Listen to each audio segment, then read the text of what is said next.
반갑습니다. 그때 제 소개가 없었는데요. 저는 저희 바오로딸 홍보팀에서 일하고 있는 주민학 베가데타 수녀입니다.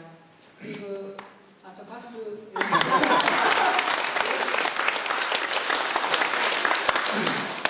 네, 오늘 여러분들 박수 좀 많이 쳐주시면 저 되게 힘이 날 것 같아요.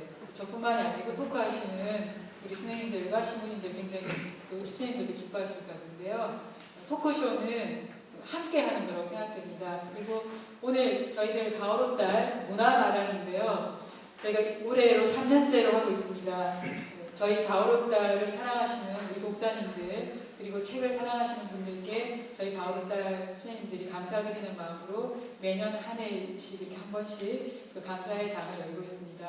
오늘 그 세 번째 날인데 오늘 이렇게 뜻깊은 문화마당 나자렛 예수 만병기념 토크쇼에 참석하실 우리 토크에 출연하실 분들을 모시겠습니다. 박수로 환영해 주십시오. 네. 제가 이제 한 분 한 분 이렇게 소개해 올리겠습니다. 먼저 끝에 앉아 계신 분이신데요. 포콜라의 회원이시고 정말 예수님을 머리로만 아니라 마음으로 알아듣는 오늘 이 주제와 딱 맞으신 분이십니다. 그리고 1997년에 이탈리아 피렌체의 로레토의 새 가정학교에서 온 가족이 함께 새 가정학교에 이렇게 가실 정도로 복음을 가정 안에서 살고 싶어 하시는 분이고요. 또 여러 가지 집필들 많이 하시고 있고 지금 현재 많은 부부들 위기에 있는 부부들을 상담하시면서 부부들을 이렇게 화해시키는 일들을 하고 계시고 또 특히나 평화방송에 지금 이동우, 김다혜 오늘이 축복입니다라는 프로에 손혜일기 카타리나 부부 일기의 생방송으로 출연하고 계시고요. 지금 많은 책들을 쓰셨는데 먼지가 되어 아빠 최고의 아들 되세요. 또 저희 바오로딸에서 나온 아내가 입을 열 때 나는 길을 연다 저자이신데 정말 그 나자렛 예수를 설레는 마음으로 읽으시고 많은 분들하고 같이 나누고 싶다고 저한테 한 1년 전부터 조르셨어요. 나자렛 예수로 강의 좀 하게 되고 오늘 그 대왕의 장을 열었습니다. 손엘디 선생님이십니다.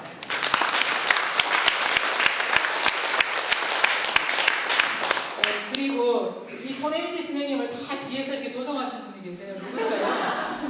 그 손엘디 선생님 제일 무서워하시는 분이고요. 저기 멘토, 손혜일 선생님이 멘토시고 그 부부 강연회라든지 집필 같은 거 하실 때 가장 긴밀하게 같이 의논하시고 또 엘디 선생님께서 강연을 나가실 때는 꼭 이분과 함께 직접 같이 강연을 하시고요. 오늘도 이렇게 같이 오셨습니다. 함께 그 많은 부부들을 위기에 있는 많은 부부들을 다시 주님께로 또 화해시키고 있는 거의 한 200살 이상의 부부들을 이렇게 상담하시면서 부부들과 가정의 성화를 위해서 애쓰시고 계십니다. 배금자 카타리나 선생님이십니다. 손혜리 선생님도 어떻게 되실까요? 네, 부부십니다. 네, 그리고 정말 이렇게 가난한 이들과 함께 살아간다는 것이 뭔지, 가난한 예수님의 누군지, 가난하게 사시고 정말 육화하신 예수님이 누구일까라고 이렇게 사람들이 찾을 때 어떤 신부님이 이 신부님을 만나고 그분인 줄 알았다 이렇게 그러시더라고요. 그래서 정말 제가 감동받았는데요. 가난한 사람들과 그 현장에서 많은 그 활동을 하시면서 같이 아파하고 같이 눈물 흘리시고 또 함께 연대하십니다.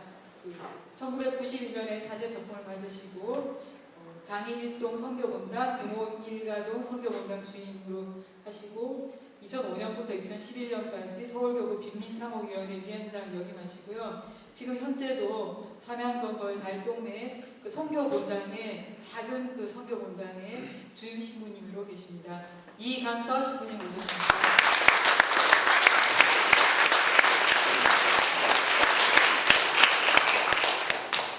네, 제가 존경하는 또 선배님이신데요.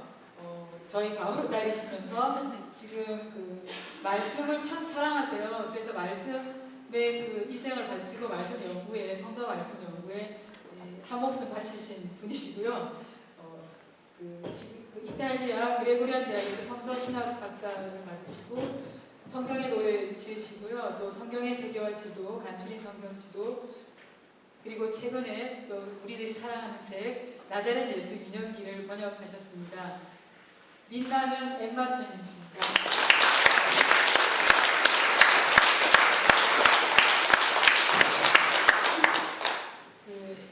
나자렛 예수를 저희가 오늘 모여서 정말 이렇게 학문적으로 이야기하는 것이 아니라 나자렛 예수를 예수님을 삶의 현장에서 어떻게 살 수 있을까, 이 책을 어떻게 삶의 현장에서 실천하면서 살 수 있을까, 이런 분들만 제가 엄선해서 그랬는데, 특별히 또 이분도 우리 교우분들의 또 직장을 직접 찾아다니세요. 이렇게 한 곳에 계시면서 모이세요 이런 분이 아니라 직접 교우분들의 직장을 매일매일 찾아가시면서 그 애환을 같이 들으시고 직장에서 같이 미사하시고 이렇게 매일매일 이렇게 옮겨 다니시면서 열심히 그 많은 형제 자매들과 현장에서 함께 하시는 신부님이십니다. 2007년에 서울교구에서 사제상품을 받으시고 또 그림도 되게 잘 그리세요. 그래서 지금 복음 묵상 탑툰 만화를 되게 잘 그리시는데요. 저희 바오로딸 콘텐츠에 보면 이렇게 이분의 그림을 만나실 수가 있습니다.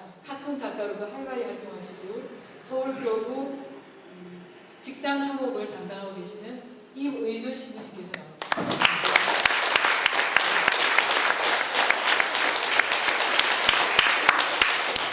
네, 임의준 신부님 어제 여기 오신다고 머리도 힘주시고 상당히 많은 힘을 내주셨습니다. 오늘 이 토크쇼 잘 진행하실 수 있도록 다 같이 한번 더 힘찬 박수.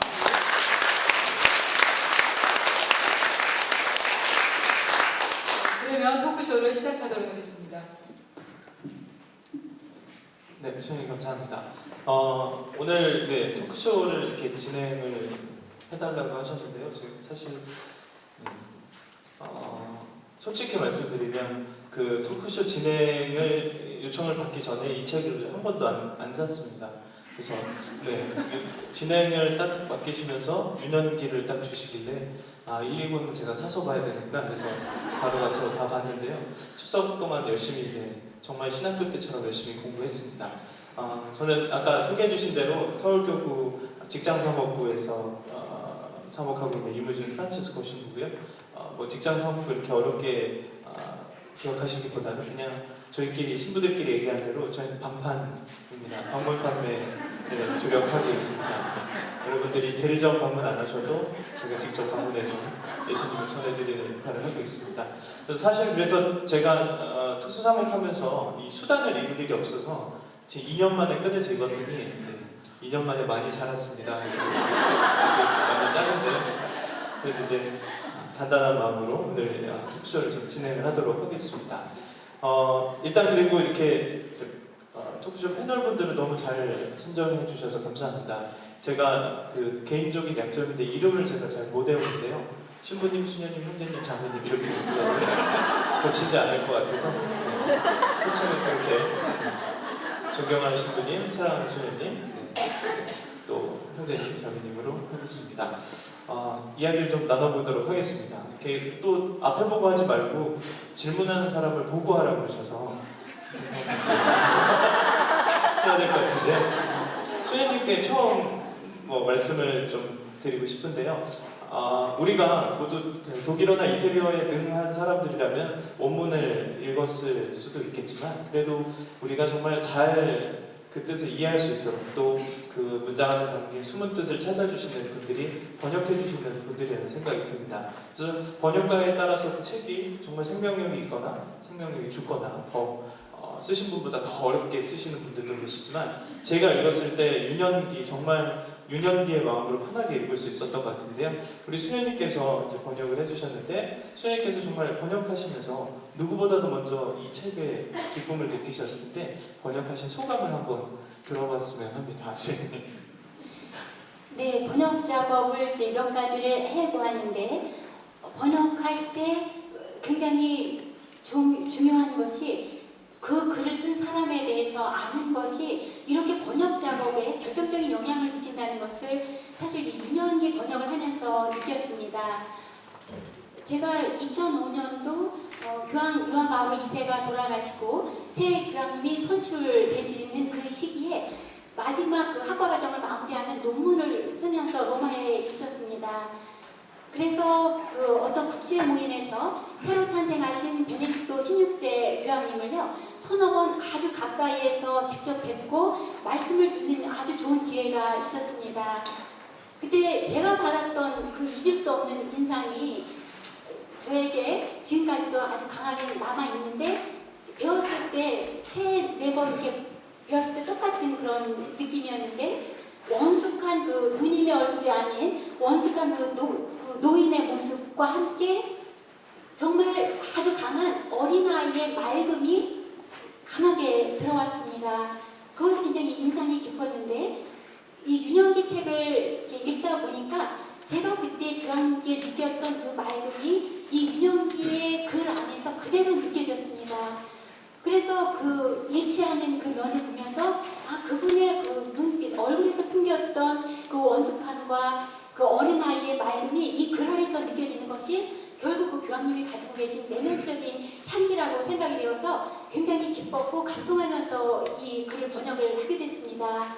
그래서 보통 번역을 할 때 그 작가의 생각으로 들어가야 되기 때문에 굉장히 어렵고 권태롭고 중노동이라는 생각이 드는데, 이 글을 번역을 하면서는 제가 너무나 공감하는 부분이 많았고, 그리고 그 첫 번 뵈면서부터 제가 베네딕토 16세 교황님의 팬이 되었기 때문에 이 글을 번역하는 것이 정말 너무나 즐겁고 행복했습니다. 특히 거기에서 느껴졌던 것이 어떤 신학자가 아니고 교황으로서 이 글을 전해주시는 것이 아니고 인생 선배자로서 신앙을 고백하신다는 그 하나님과의 깊은 관계성이 느껴졌기 때문에 정말 그 구절구절 그 번역을 하면서 하나님과 이런 관계성을 살지 않는 사람이라면 이렇게 맑은 책을 쓰실 수 없다라는 그런 확신이 제 안에 들었습니다. 그리고 공교롭게도 제가 번역을 마친 것이 올 1월 말쯤이었는데요. 조금 지나서 갑자기 사임을 하신다는 소식을 듣게 되었습니다. 그때 그 속보로 들었기 때문에 왜 사임을 하시는지 이유를 알 수가 없었는데, 그냥 그 순간에 제가 들었던 생각이, 제가 처음 배웠을 때 그 맑음, 책 안에서 읽었던 그 맑음, 그리고 사임하신다고 했을 때도 동기는 알지 못했지만 그 맑음이 결국은 어디에서 근원하는 것인지 제 혼자 그 결론을 내리고 정말 기뻤고 하느님의 종이라는 그런 생각이 들어서 아주 이 작업을 하면서 정말 피곤하지 않았고 행복했습니다. 네, 감사합니다.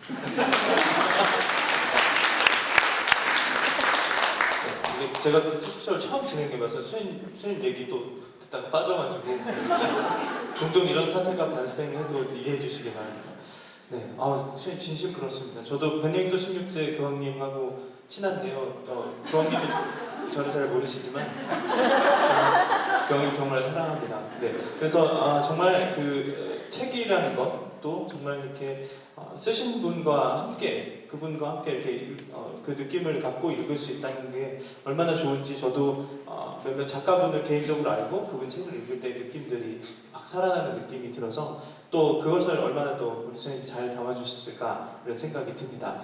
그런데 저희 이제 전임 교황님이라고 저희가 불러야 되겠는데요. 교황님, 베네딕토 16세 교황님께서 이제 저희 사제들은 또 사목자니까요. 또 어떤 지침도 내려주시고 해서 사실 저희들도 어떻게 보면 간접적으로 그 만남들을 하고 있는데 우리 신부님께 그 다음 질문을 드려야 될 것 같은데요. 이 책을, 그러니까 저희가 사목 현장에서 물론 경험하는 교황님도 있으시겠지만 신부님께서 이 책을 읽으시면서 베네딕토 16세 교황은 이런 분이다, 어떤 느낌들을 받으신 게 있으면 그 얘기를 한번 들어봤으면 합니다. 네, 저는 이 나자렛 예수 1권, 2권 그리고 윤영기 책에서 일단 그 인간적으로 요새 라친거라고 하는 교황님 이전에 그 전 추기경이자 또 신앙교리성 장관을 역임하셨잖아요. 그분이 거의 80이 다 된 나이에 대단히 큰 고민을 가지고 계셨고 그 고민을 어떻게든 풀어야 되겠다고 하는 결단을 느낄 수 있었어요. 그래서 읽어보신 독자 여러분들은 다 아시겠지만 여기 좀 오해감까지 우리 좀 짚고 넘어갈 필요가 있는데 나제렛 예수라고 하는 제목의 이 연작 시리즈 세 권이 교황님의 명의로 출판이 되긴 했지만 교황님 명의로 출판되고 있는 모든 서간이나 회칙이나 책자들은 공식적인 수익권을 담보하고 있고 교도권에 포함이 된다고 하는 그런 오해를 자동으로 받게 되지 않습니까? 그런데 교황님은 일권에서 이것은 공식적인 그리고 교도권의 서적이 아니라 본인의 이름으로 개인적인 자기의 성찰과 고민 그리고 평생 고민해왔던 것들을 담은 책이니만큼 나랑 다른 이견이 있을 수 있고 또 반론을 제기할 수 있다. 이렇게 반포하신 책이라고 하는 점을 우선 짚고 넘어가야 될 것 같은데 그 점에서 이분은 교황님이면서 개인적인 필명으로 이 책자를 발간했을 때는 사실 발간하지 않으면 아무 누구에게도 도전받거나 또 평가받지 않을 수 있는 안전한 자리에 있을 텐데 이분은 그런 안전한 자리를 박차고 당신의 평생 사제로서 그리고 신학자로서 그리고 목자로서 우리 현대 21세기에 살고 있는 신앙인들에게 우리 신앙의 핵심인 예수 그분은 도대체 누구였을까? 당신이 탐색하고 성찰해왔던 일생의 그 고민들을 이 세 권이라고 하는 책에 다 쏟아부어 놓으신 분이 아닌가 하는 그런 느낌을 크게 받았습니다. 그래서 사실은 81년도 그 신한교회 송석 장관으로 바티칸 입성하시고 2005년도에 교황님이 되셔서 작년인가요? 올해 초에 이제 사임할 때까지 그분의 행적을 본다면 사실은 신학자로서 천국의 대학에 있을 이후부터는 새로운 자신의 이름으로 출판한 책이 없었거든요. 교황님으로서 회칙은 출간을 했지만 그런 점에서 이 책이 가지고 있는 의미가 그 당신이 신학자로서뿐만 아니라 사제로서의 온 생애를 다 담고 있는 그런 필생의 역작이 아닌가. 그리고 사제로서의 고민, 신학자로서의 또 고민들도 다 함께 담고 있는 아마 보기 드문 그런 책이 아닌가 하는 그런 느낌을 많이 받았습니다. 이상입니다. 감사합니다. 저희가 질문이 한 20개 있는데 20번 다 박수 치실 거죠? 아니, 토크쇼니까. 네, 알겠습니다. 네, 신부님 좋은 말씀을 잘 들었습니다. 저희도 저 개인적인 경험이긴 하지만 신학교에서 어떤 강의를 이렇게 듣다가 맨 마지막 시간에 왜 교수님께서 이제 그 강의를 갈무리 하시면서 나는 인간적으로 이렇게 생각한다 이렇게 얘기하신 거 앞에 건 기억 다 1년 동안 배운 건 기억 안 나는데 뒤에 그 갈무리 해주신 부분 당신 인간적으로 느꼈던 어떤 신학에 대한 얘기들이 저희 가슴에 늘 남는 것 같은데요. 아마 신부님 말씀도 그런 의미가 아니었을까 하는 생각이 듭니다. 이렇게 감동이 있는 책이라고 해야 될까요? 네, 광고죠. 감동이 있는 책인데요. 이 책을 읽으시면서 또 이렇게 새로운 감동들, 또 은총을 받으신 분이 계시겠죠? 이쪽으로 이렇게 가야 되는데 우리 형제님께서 어떻게 보면 저희는 이제 신부님과 또 수혜님은 이제 신학을 뭐 형제님도 공부하셨겠지만 저희는 이쪽에 관련된 아주 직업이라고 하긴 그렇지만 예, 평신도로서 이 책을 또 읽으시면서 또 은총도 많이 느끼시고 또 받으셨고 또 개인적으로 또 교황님께 편지도 쓰셨다라는 그것도 부럽습니다만 개인적으로 편지도 쓰셨다라고 하는데 정말 이 책을 통해서 느낀 은총 혹은 선물이라고 하는 부분이 있으시면 또 한번 말씀해 주시면 저희도 또 함께 누렸으면 좋겠습니다. 네, 처음 이 책이 이렇게 발간된다는 소식을 접하면서 정말 너무 반가웠습니다. 그래서 예약 주문을 했었거든요. 이 책을 쓰신 베네딕토 16세 교황님께서 저희들하고 이렇게 좀 특별한 관계였어요. 그러니까 처음 저희들을 개인적으로 아련하셨을 때 저희 부부들에게 세상의 가정을 위해서 많은 일을 하라고 이렇게 당부를 하셨어요. 그 말씀하시던 모습이 이렇게 잊혀지지 않았기 때문에 그냥 무조건 이 책은 읽어야 된다는 의무감처럼 이 책을 읽었습니다. 근데 도착한 책을 이렇게 처음 이렇게 읽기 시작했는데 아니 너무 어렵구나. 첫 느낌이 그랬습니다. 그래서 예전에 그 제2차 바티칸 공의회 문헌을 공부할 때처럼 그냥 공부하는 마음으로 책을 읽어야 되겠구나라고 생각을 바꿨습니다. 그래서 책을 이렇게 각오를 새롭게 하고 읽기 시작했는데 그 5장 주님의 기도를 이렇게 읽기 시작하면서 은근히 재미가 있구나라는 생각이 드는 거예요. 그래서 하루에도 몇 번씩 외우는 그 주님의 기도를 이렇게 외울 때마다 이 책에서 얼마나 자세히 그 깊은 뜻들을 설명해 주었는지 너무나 이렇게 기뻤습니다. 그래서 자꾸 저도 모르게 이렇게 읽는 속도가 이렇게 빨라진다는 느낌이 들어서 의지적으로 속도를 좀 늦춰야 되겠구나라는 생각이 이렇게 들 정도였습니다. 그때부터 이 책은 그냥 한번 이렇게 읽어내는 책이 아니로구나. 그래서 정말 매일 묵상하는 마음으로 조금씩 이렇게 읽기 시작했습니다. 저한테 이 책이 준 그 느낌을 요약한다면 정말 신앙의 해를 신앙의 해답게 이렇게 살 수 있게 도와준 책이었습니다. 네. 감사합니다.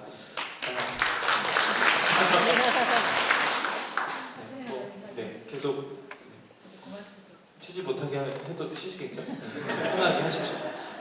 네, 그 훈자님 말씀 정말 잘 들었습니다. 이제 혹시 TV 잘 보시나 모르겠는데 저도 TV를 되게 잘 보는데요. 모 에너지 드링크 그 광고에 보면 이제 아내가 자고 있으면 남편이 나가면서 너 자냐? 그리고 나간 다음에 아내가 막 정말 슈퍼맨처럼 일을 하고 다시 자고 있을 때 남편이 들어와서 또 자냐? 이렇게 얘기하는 장면이 있는데요. 저도 그걸 보면서 주부의 애환 이런 것들을 그냥 간접적으로 괜히 경험을 하게 되는데요. 사실 저희 어머니도 그렇고 여쭤보면 이 주부로서 어떤 책을 읽는다는 것, 시간을 낸다는 게 쉽지가 않으신데 우리 또 자매님께서는 주부로서 생활하시면서 그 책을 읽어내셨는데요. 그러면 또 어떻게 보면 또 새로운 감동들이 있으실 것 같은데 정말 이 책이 독자에게 줄 수 있는 어떤 가치라고 해야 될까요? 그런 느낌들을 한번 말씀해 주시면 감사하겠습니다. 이 남편 앤디가 먼저 이제 책을 읽기 시작했잖아요. 그러면서 이제 그 감동 받은 것을 이렇게 저한테 이제 얘기해 줬어요. 근데 이제 남편이 그 말 속에서 예수님에 관해서 이렇게 새롭게 느끼는 그런 것들, 그런 모습에서 저도 이렇게 아주 많이 감동을 받았고요. 호기심이 막 생기더라고요. 그래서 저도 이제 틈틈이 아주 조금씩 이제 늘어가기 시작했어요. 결혼한 아줌마여서 그런지 모르겠는데 시집을 가면 그 집안의 그 풍습을 알아가야 한다고 생각해요. 그런 것처럼 세례를 받고 하나님을 한 아버지로 이렇게 모시는 그리스도인들의 그런 가정에서 한 가족이 되었으면 예수님에 대해서 잘 알아야 된다고 생각이 되거든요. 막연히 이렇게 사도신경을 통해서만 알고 있었던 예수님에 대해서 많은 것을 이렇게 알게 되었죠.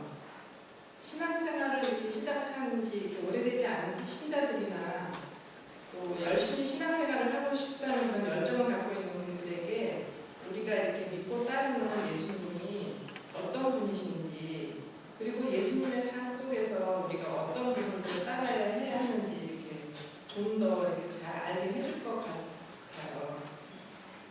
그리고 이제 우리 평신도들이 왜 주일미사에 이렇게 가게 되면 신부님들의 그런 강론을 듣게 되잖아요.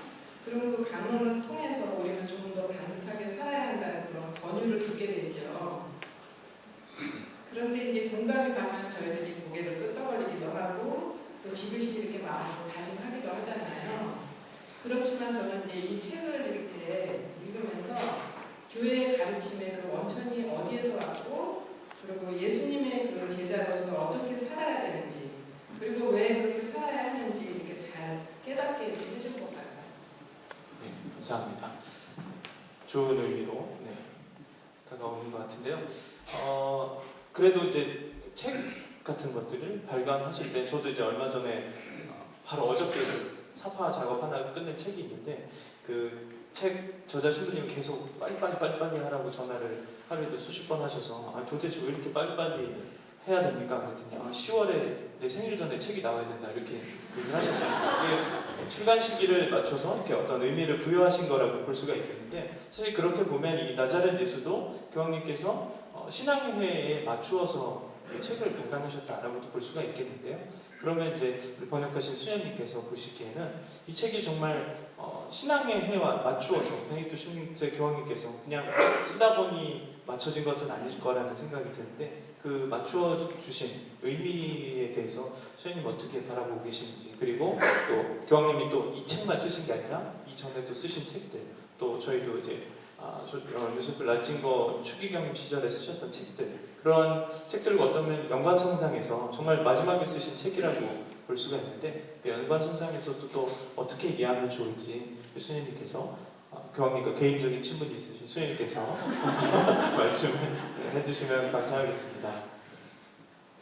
예, 이 책이 사실 공생활부터 예수님 세례 때부터 처음에 이제 쓰여지기 시작을 했는데 실제 교황님이 되시기 이전에 2003년도부터 이 집필 작업을 시작을 하셨고 마치신 것이 작년 2012년이니까 거의 9년, 10년에 걸쳐서 나온 작품입니다. 사실 이것이 교황님의 개인적인 삶의 차원에서 보면은 그 80세 된 그 노 사제로서의 삶을 어떤 면에서 결실을 맺는 책이라고 볼 수가 있는데, 특히 이 책이 또 공교롭게도 한국에서는 작년 그 10월 신앙회가 시작되면서 올해 11월에 끝났는데 이 세 권이 바로 가옥달에서 그 유년기까지 세 권이 동시에 신앙의 해에 나온 것이 어떤 면에서 또 섭리가 아닌가 생각을 하게 됩니다. 우리는 국교교회에서 어떤 큰 특별한 행사를 할 때 그리스도교의 문화가 우리나라가 아니기 때문에 멀리 생각을 하고 실제 그 정신을 사는 것이 굉장히 어려운데 이번에 그 나자렛 예수를 저희가 이렇게 출간을 하면서 기대한 것보다 훨씬 더 많이 신자분들이 많이 보셨고 많은 그 반향을 불러일으키는 것을 보면서 이것이 그 10년에 걸친 교황님의 작품인데 한국에서 이 신앙의 해에 집중적으로 나오면서 오히려 신앙의 해에 살아가는 우리의 어떤 신앙의 대상이 주님에 대해서 생각을 하게 되는 구체적인 걸음을 한 그런 계기라고 이렇게 생각이 됩니다. 특히 이 작품은 결국 예수 그리스도는 누구이신가라는 그 질문에 대한 답을 교황님이 개인적인 차원에서 찾으시는 것인데 이 글을 보면서 우리 각자가 그 주님에 대해서 더 씌운 그 이미지들, 그래서 왜곡되고 주님으로부터 멀어졌던 그러한 어떤 내면적인 성찰들을 하게 하는 책이라고 이렇게 생각이 됩니다.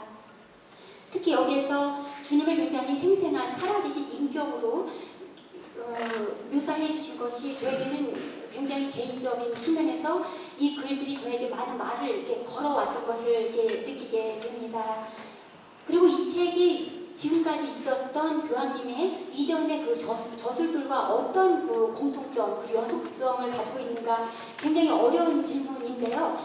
개인적인 생각을 이렇게 가지고 있는데 혹시 이것이 저의 주관적인 생각이 아닐까 염려가 되어서 독일에 계신 그 독일 신부님께 제가 직접 여쭤봤습니다. 저는 이런 생각을 가지고 있는데 독일 일반적인 그 교회의 상황은 어떤가 여쭤봤더니 다행히도 저의 생각과 굉장히 일치해서 자신 있게 말씀을 드릴 수 있겠구나 이런 생각을 하게 되었는데 지금까지 그 요세프 라칭거라는 그 이름으로 나왔던 책들이 상당히 이렇게 많은데 나자렛 예수 이전의 그 책들은 그 하느님에 대한 다양한 그 신학적인 측면들을 교회의 삶으로 적용할 수 있도록 제시해준 어떤 공적인 가르침의 성격을 가지고 있다면 나자렛 예수는 어떤 공적인 차원보다 교황님이 한 신앙의 선배로서 증언을 해주는 어떤 신앙 고백이기 때문에 사실 그 독일에서도 이 나자렛 예수를 그 한 요세프 라칭거 한 개인의 그 모든 지금까지 해왔던 연구의 한 결실이라고 본다고 이야기를 하셨습니다.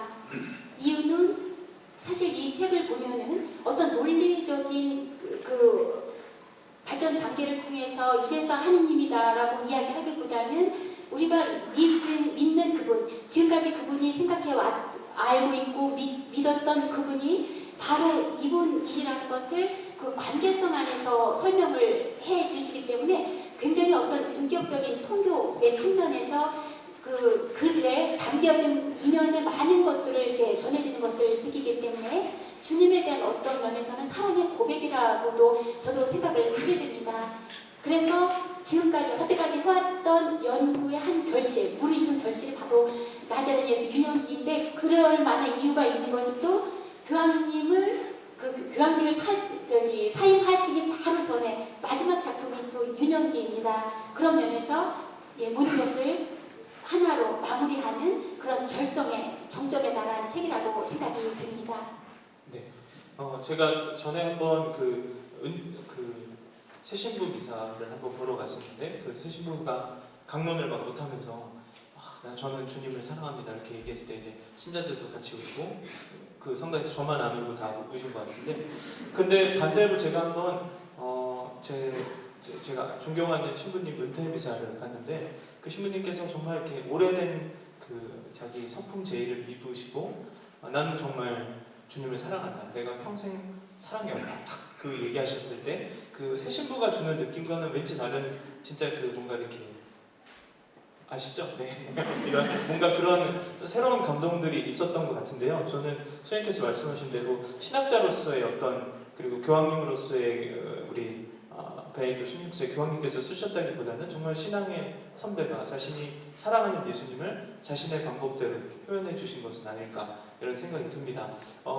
이제 인터넷도 찾아보시고 서가에 많이 가보시면 예수님에 대한 책들이 정말 많습니다. 그런데 그런 것들이 정말 여러 예수님에 대해서 이야기를 해주는데요.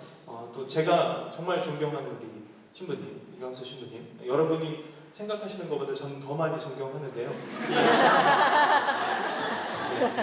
제가 뭐 점수 따려고 그러는 건 아닙니다만, 제가 신학생 때 이광수 신부님 방에 갔을 때 정말 있는 거라고는 책과 정말 기도할 수 있는 것들, 물론 제가 못 열어본 방이 있어서 그건 모를 수도 있겠지만 신부님 정말 책을 많이 읽으셨어서 이런 그 다른 예수님에 관한 책들과 비교를 좀 해주실 수 있을 것 같아요. 이것만이 독특하게 나자렛 예수가 갖고 있는 어떤 뭐라 그럴까요? 독특한 다른 예수님에 대한 책들과 다른 고유한 특징이 있다. 신부님이 읽고 느끼신 게 있으면 이분들이 이 책을 골라서 또 읽으셨겠지만 다시 한번 읽으시는 데 큰 도움이 될 것 같습니다. 한 말씀 부탁드립니다.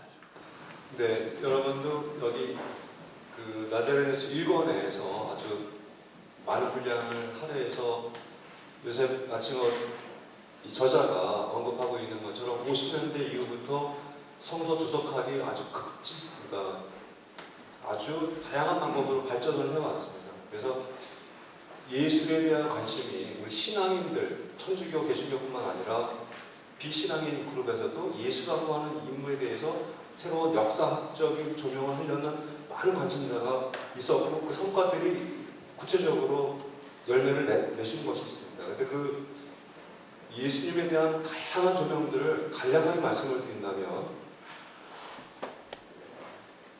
우리 교회 입장에서 봤을 때 그 복음서에서 증언하고 있는 예수님의 모습이 실제 사복음서 내용이 일치하지 않은 대목들도 있고, 그래서 정말 우리가 역사에 예수님이 이랬을 거라고 믿어왔던 근간이 다 무너져 버려서 성서 주석학이 발전할수록 우리가 만날 수 있는 예수님이 더 점점 희미해져 버리는 그런 결론에 우리가 봉착해 있다는 것이 첫 번째입니다.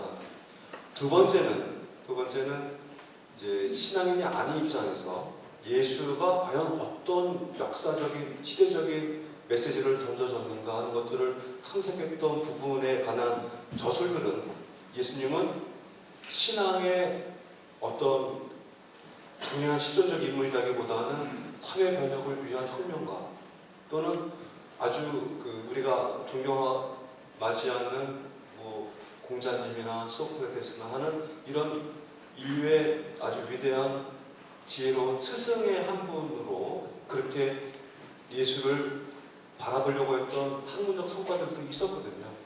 그래서 현대 학문들이 많이 발전해 있는데 오히려 신앙인들은 대단히 혼란스러운 처지에 놓여 있는 것이 우리의 현 모습이죠. 그래서 예수에 관해서 많은 책들이 나왔지만 그 책들을 읽으면 읽을수록 도대체 예수가 어떠한 분이었는지 우리는 더 알 수 없는 오리무중에 빠지게 된 것이 자금의 우리의 현실이라고 말씀드릴 수 있을 것 같은데,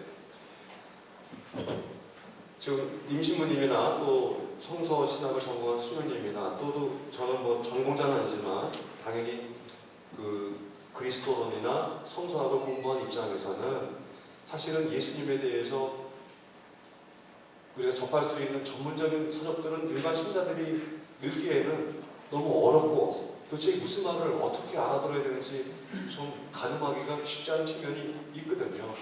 그리고 반대로 우리가 읽기 쉬운 책들은 그 저자가 자기의 기대를 예수님께 다 투사해서 쓴 책들이 대다수였던 거죠. 그런 점에서 우리 베네딕토 16세 전 교황님께서 자신의 개인 필명으로 쓰신 예수라는 책이 가지고 있는 비중은 전문적인 신학책이 가지고 있는 전문성을 놓치지 않으면서도 일반 신자들이 그 신학 공부를 전문으로 하지 않았던 사람도 충분히 이야기 줄거리를 따라가고 납득하는데 전혀 무리가 없는 수준의 정말 황금 비율 정도의 문장력으로 우리 신앙인들 그리고 신앙인이 아닌 사람들에게도 우리가 믿고 있는 나자렛 예수가 어떤 분인지의 그 실상을 정말 가장 근접하게 묘사한 책이 아닌가 저는 그렇게 개인적으로 평가를 하고 싶고 저는 또 책을 읽으면서 그렇게 느꼈습니다. 고맙습니다. 감사합니다. 네. 사실 좀 여기서 이제 한번 고백하고 넘어가면 저는 이 책을 반쯤 일로 읽었습니다.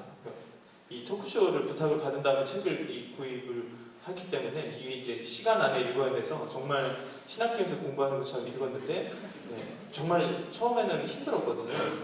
내가 왜 이걸 또 한다고 했을까 뭐 이런 생각들을 했었는데 읽으면서 이렇게 이렇게 인연이라고 해야 될까요? 책이랑 맺으니까 책연이라고 해야 될까요?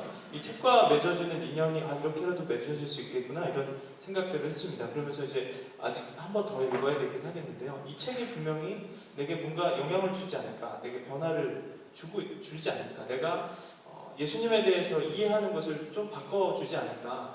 딱딱하게 혹은 좀 멀게만 느꼈던 신부님 말씀처럼 흐려지는 예수님의 삶을 또 다시 또렷하게 초점을 맞춰주는 그런 책이 되지 않을까 이런 기대를 해봅니다. 그래서 읽으신 분들이 어떻게 느끼셨는지. 근데 이 사회자가 자꾸 이제 왼쪽 오른쪽 봐야 되니까 다음부터 의자를 이렇게 움직이는 의자를 되겠습니다. 농담입니다. 네, 그러면 이제 두 부부시니까 이제 묶어서 한번 질문을 할 텐데요. 정말 이 책을 통해서 얻으신 것이 있으시겠죠? 얻으신 것이나 또 읽기 전에 내가 생각했던 예수님, 읽은 후에 이 책을 통해서 예수님이 이런 분인 것 같다 이렇게 느끼신 것이 있다면 형제님과 저희 한 번씩 세트로 말씀해 주십시오. 네, 제가 이렇게 살아오면서 이렇게 뭔가 답답한 일이 있으면 이렇게 하늘을 째려봅니다. 그러니까 제가 선택한 대통령이 당선이 되지 않고 다른 분이 대통령이 됐을 때도 저는 이렇게 하늘을 째려봤고 또 이렇게 돌보던 부부가 뭐 이혼하겠다는 결정을 내리면 또 이렇게 하늘을 째려봅니다. 부활한 예수님께서는 제 생각에는 이렇게 하늘 위에서 이렇게 큰 의자에 이렇게 앉으셔갖고 제가 어떤 기도를 드리면 그 기도를 이렇게 이루어 주시도록 기적을 일으키시는 분처럼 이렇게 생각하고 살았습니다. 그렇게 살아갔던 저에게 하늘에 계신 예수님께서 이렇게 내려오신 것 같아요.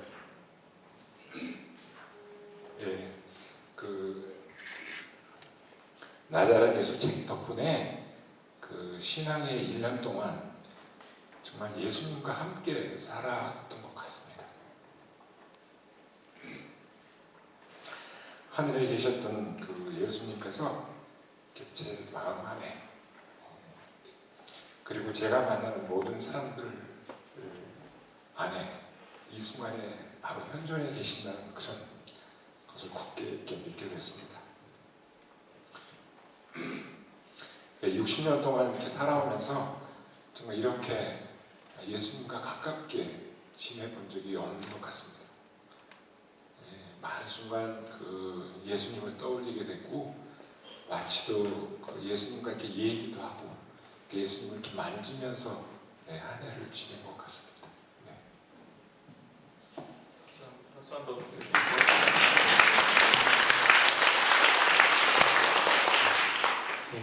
그러면 좀 부담 느끼시겠지만 저희 같은 질문으로 부탁드리겠습니다. 약간 이 멜리가 참 감동을 한 것 같아요. 이 책을 보면서. 그리고 아까 저 신부님이 말씀하신 것처럼 정말 그 주부에게도 이렇게 가까이 다가오게 한 거에 대해서 정말 제가 감사드리고 있고요. 그래서 저에게는 그 예수님이 기적을 일으키시는 예수님, 또 병자를 고쳐주시는 예수님, 그리고 나의 죄를 대신해서 십자가에 돌아가신 예수님. 저에게는 예수님이 그런 분이셨거든요. 참 좋은 분이시죠.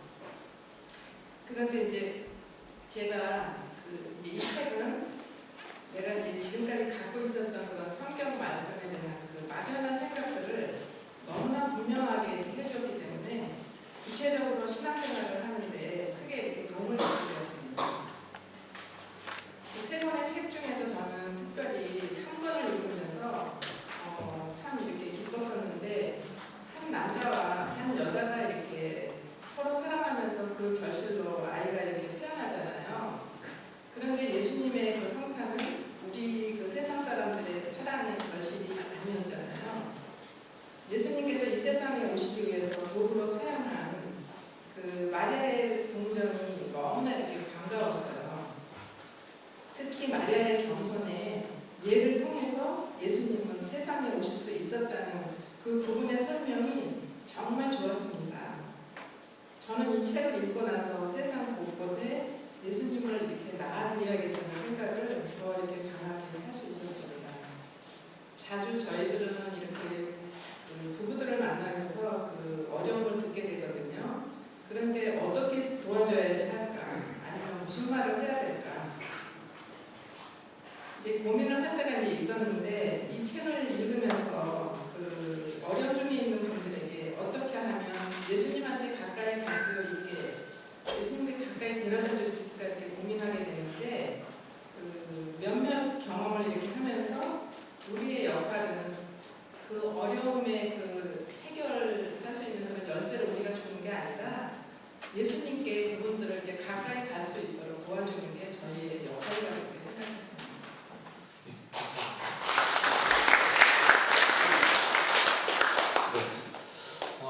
그 어떤 영화를 보거나 음악을 들으면서 이렇게 두 분처럼 감동을 쫙 하고 있을 때 그 꼭 그런 사람들 있으시죠? 저도 그런 사람 중에 하나였긴 했는데 괜히 쓱 가서 그래서 뭐가 제일 좋다는 얘기야? 뭐 이렇게 그렇죠. 영화 같은 것도 영화 전체적으로 다 감동했는데 그래서 영화에서 어떤 부분이 제일 좋다는 얘기야? 뭐 이렇게 하면은 너 나랑 싸우자는 얘기냐? 뭐 이러면서 이제 대응을 하게 되는데요. 제가 나쁜 짓을 좀 해야 될 것 같습니다.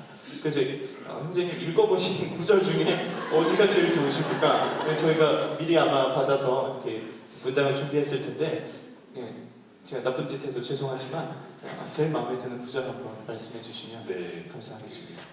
지금 카타리나가 얘기한 것처럼 저희 부부는 그 한 가정이라도 더 이렇게 행복하게 살아가도록 도와주기 위해서 저희가 할 수 있는 일이 무엇일까? 그래서 저희들이 남아있는 인생을 정말 교회를 통해서 이렇게 봉헌하고자 하는 그런 마음으로 살고 있습니다. 그래서인지 그 어디에서 봐도 가정에 관한 구절들이 나오면 눈이 이렇게 크게 떠집니다.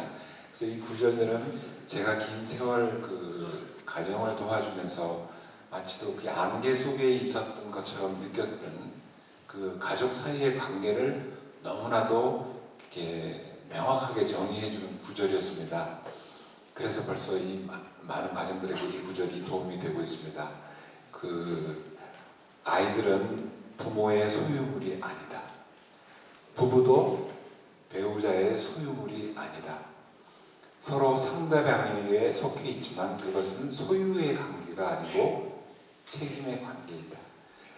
서로를 떠받쳐주는 가운데 서로에게 속해 있다. 이들은 영원히 서로 함께 지내면서 자유롭고 동시에 하나가 된다는 사실로 인해 서로에게 속한다. 네, 이 구절이 저에게 제일 감이 깊었습니다. 네, 감사합니다. 미워하지 마시고 장님께서 어떤 구절이세요? 저는 그 누가복음에서 나오는 강도당한 그런 사람을 도와준 착한 사마리아 사람 있잖아요. 그 비유를 참 좋아합니다. 그 복음을 읽을 때마다 바로 그렇게 착한 사마리아 그 사람처럼 언제나 자비를 베푸는 사람이 되고 싶다는 생각을 하곤 했습니다. 그래서인지 그 비율에 대한 자세한 설명을 이렇게 읽으면 이 구절을 참 마음에 이렇게 와서 닿았어요. 이 구절을 읽을 때 항상 누가 이웃이냐에 그 생각이 머물러 했는데 이 책을 읽으면서 문제는 바로 내 자신이라는 것을 새롭게 이렇게 깨닫게 되었습니다. 그 일본의 299쪽에 누가 나의 이웃이냐 아니냐가 아니다. 문제는 나 자신이다. 내가 내 이웃이 되어주어야 한다. 그렇게 되면 다른 사람이 내게 나 자신처럼 된다. 근데 또 한 가지가 있는데요. 평소에 저는 그 요한복음 17장 21절에 있는 모두 하나가 되게 해주십시오. 이 말씀을 예수님의 유언으로 알고 이 구절을 실현되기를 이렇게 간절히 바라고 이렇게 살아왔습니다. 그래서인지 17장 그 17절 그것을 설명해 주신 성화의 그 세 단계가 인상이 아주 깊은 구절이었습니다. 이번에 115쪽 성화의 세 단계 중에서 아들은 당신 자신을 거룩하게 하시고 당신의 거룩하심으로 제자들이 진리 안에서 거룩하게 되기를 청하십니다. 제가 모든 사람들을 이렇게 사랑하려면 내가 먼저 진리 안에서 성화되어야 되겠다는 다짐이 일어났습니다. 감사합니다. 네. 이번에 아이고. 네. 이쪽에 나쁜 일을 한번 해볼까요? 네. 수녀님은 유년기에서 고르셨겠죠? 네. 네. 당연하겠죠. 네. 수녀님이 고르신 구절과 느낌을 한번 부탁드리겠습니다. 예, 제가 그 인상을 받았던 이 구절은 동방 박사가 그 아기 예수가 태어나셨을 때 별의 인도를 받아서 예루살렘으로 와서 헤로데를 찾아서 궁전 안에서 그 아기가 유다인의 임금이 어딨냐고 물는 장면입니다. 그때 헤로데는 그 유다인의 임금이라는 말을 세속적인 왕권의 위협으로 생각을 하고 그 시기에 그 장소에 태어난 남자 아이들을 다 학살하는 만행을 이제 저지르죠. 적어도 그 문맥 안에서 보면은 헤로데가 사실 그 베들레헴에 태어난 아기를 다 죽이게 된 것이 어디에서 그 유다인의 임금이 태어났는지를 그 성경 전문가들, 수석 사제들이나 율법 학자들을 다 불러서 어디 그 장소가 어디냐고 물었을 때 미가 예언서에서 5장 1절에 바로 유다 베들레헴에서 태어날 거라고 성경 전문가들이 이야기를 해줬습니다. 그러고 나서 헤로데가 이런 결론들을 내리는 걸 보면은 적어도 헤로데는 성경에 이야기된 그 예언이 실제 사건으로 이루어진다는 것을 믿었던 것이죠. 그런데 너무나 놀라운 거는 그 성경의 그 박사들, 수석 사제들과 율법학자들은 머리로는 그 문자는 알았지만 현실 삶하고 전혀 연관을 시키지 못했기 때문에 아무런 행동도 취하지 않습니다. 그래서 실세인 헤로데가 한 대로 모든 것을 다 맡기고 아무런 그 대처를 하지 않습니다. 그것을 보면 이들은 성경 말씀은 알았지만 실제 이것이 현실 삶 안에서 일어날 거라는 것을 전혀 믿지를 않았던 것이죠. 그것에 대해서 교황님이 굉장히 날카로운 그 비판을 하시는데 이것이 저는 굉장히 성찰할거리면서도 시원했습니다. 그렇게 이야기하시죠. 그 헤로데는 이렇게 뻔한 결론을 내리는데 반면에 성경에 정통한 사람들은 아무런 결론을 느낄 필요조차 느끼지 않았다는 것. 이것이 결국은 그 세상이 바뀌지 않는 그 이유를 이야기합니다. 학문적 논쟁으로만 끝나버리는 신학의 이미지를 여기에서 보여주는 것이 아닌가. 이 책을 보면은 교황님이 굉장히 수학적인 질문들을 여러 번 하시는데 매번 그 수학적인 질문들은 독자에게 예, 노라는 대답이 필요 없이 어떤 자문을 할 수 있도록 그 어떤 메시지를 더 강하게 던져주는 것인데 정말 참 교황님이 던져주시는 이런 수학적인 질문들이 제 안에서 항상 그 질문으로 되돌아가서 생각을 하게 했는데 이 부분도 마찬가지라고 생각이 되었습니다. 그래서 실제 세상이 변하지 않는 것, 내 삶이 변하지 않는 것은 실제 성경의 말씀을 문자적으로는 알고 있는데 이것을 현실 삶과 연결시키지 못하고 실천하는 부분에서 그 앞으로 나아가지 못하는 인간의 어떤 무지함, 무능력감을 한 번 더 이렇게 교황님께서 날카롭게 지적해 주신 것 같아서 이 부분이 저는 아주 강하게 남았습니다. 감사합니다. 주님, 네. 주님께서 읽으신 구절 중에서 제일 남으시는 구절 부탁드리겠습니다. 네, 저는 나자렛 예수 2권의 그 겟세마니에서 기도하신 예수님을 쭉 설명하시는 부분에서 아마 199쪽인데 요한복음의 12장 27절 28절 아버지 이때를 벗어나게 해주십시오. 중약하고 아버지 이름을 영광스럽게 하십시오라고 예수님께서 발설하시는 이 대목을 설명하시면서 저도 마찬가지지만 저도 인생을 훌륭하게 그리고 성공스럽게 살고 싶고 또 하느님께 참 잘 살았다 이런 얘기를 듣고 싶은 마음이 왜 없겠습니까? 저도 제 삶으로 아버지 이름 영광스럽게 하는 삶을 살고자 하는 그런 느낌을 저도 가지고 있는데 이것을 아주 너무 명료하게 설명하시기를 이렇게 말씀을 하셔요. 십자가, 끔찍한 것을 받아들임, 자신의 모든 존엄성이 벗겨지는 수치스러움, 불명예스러운 죽음의 고통을 받아들이는 것이 바로 하나님의 이름을 영광스럽게 하는 것이다.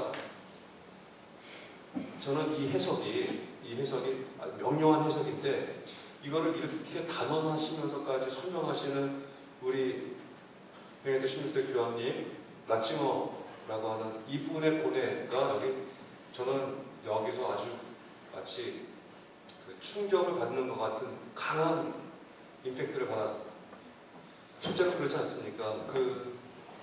예수의 모토도 하나님의 보다 더 큰 영광을 위하여라고 이냐시오 성인이 선언을 하셨고 비전으로 그리고 우리 모든 신앙인들도 하나님의 영광을 위해서 선교 활동도 하고 우리가 더 박해받는 순교를 우리가 감내하겠다고 하고 있지만 실제로 하나님이 당신의 이름을 영광스럽게 드러야 할 때는 우리가 타인의 고통에 함께 동참하고 내가 수치스러움을 예수님처럼 수치스러움을 내가 온전히 받아들이는 그런 역설적인 방식으로 하나님이 당신의 이름을 거룩하게 드러내신다, 빛내신다 하는 이 해설이 저는 이 나자렛 예수라고 하는 장편의 이 작품 중에 가장 빛나는 보석과도 같은 대목이 아니었나 하는 그런 느낌을 받았습니다. 그렇습니다. 감사합니다.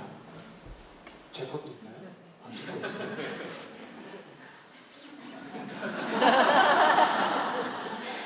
네, 제 자신에게 나쁜 사람에 대하면 하늘나라에 대한 예수님의 메시지에는 이 나라가 역사 안에서 초라한 모습을 띈다는 말씀이 반드시 들어가 있다라는 부분인데요.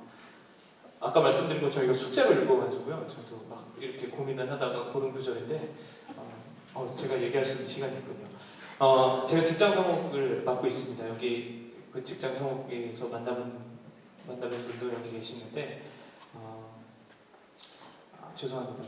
정말 초라합니다. 그 회사 가서 미사를 하면 일단 입구에서부터 제가 신부이지만 그것이 저에게 아무 도움이 안 되는 순간이 다가옵니다. 옷을 입고 가도 당신 뭐하러 왔냐? 신부다. 신부가 여기 뭐하러 왔냐?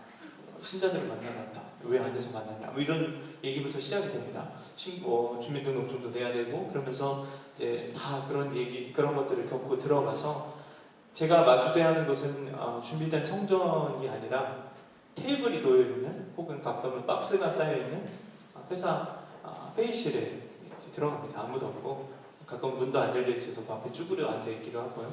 들어가서 문을 열고 들어가면 제대가 없고요.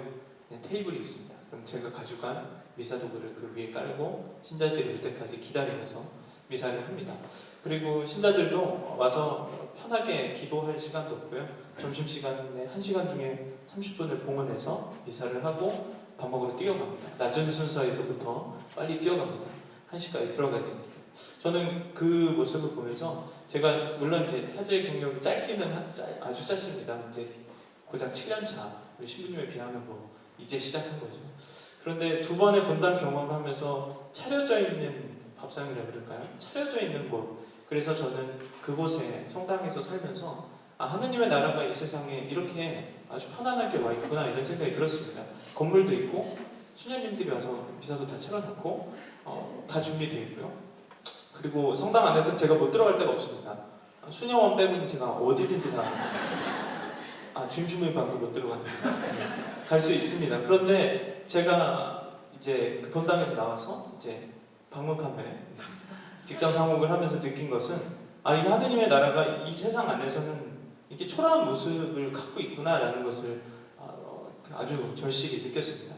그럼에도 그 초라한 하느님의 나라에 희망을 걸고 있는 직장인들을 보면서 이게 신앙인의 모습이구나. 눈에 보이는 거대한 로마처럼 웅장한 성당이나 무언가 다 준비되어 있어서 그냥 들어가 있기만 해도 하느님의 나라가 다가오는구나 느끼는 게 아니라 찾아야 되고 아까 신부님 말씀하신 것처럼 겪어야 되고 아픔을 나눠야 되고 또 무시당하고 그래도 끝까지 그 신앙에 대한 불을 끄지 않는 사람들, 정말 겨자씨이지만 이것이 자라서 나무가 될 거라는 희망을 갖고 있는 사람들이 있기 때문에 그것이 하느님의 나라고 그것이 우리 안에 심어주신 하느님의 큰 뜻이 아닐까 이런 생각이 듭니다.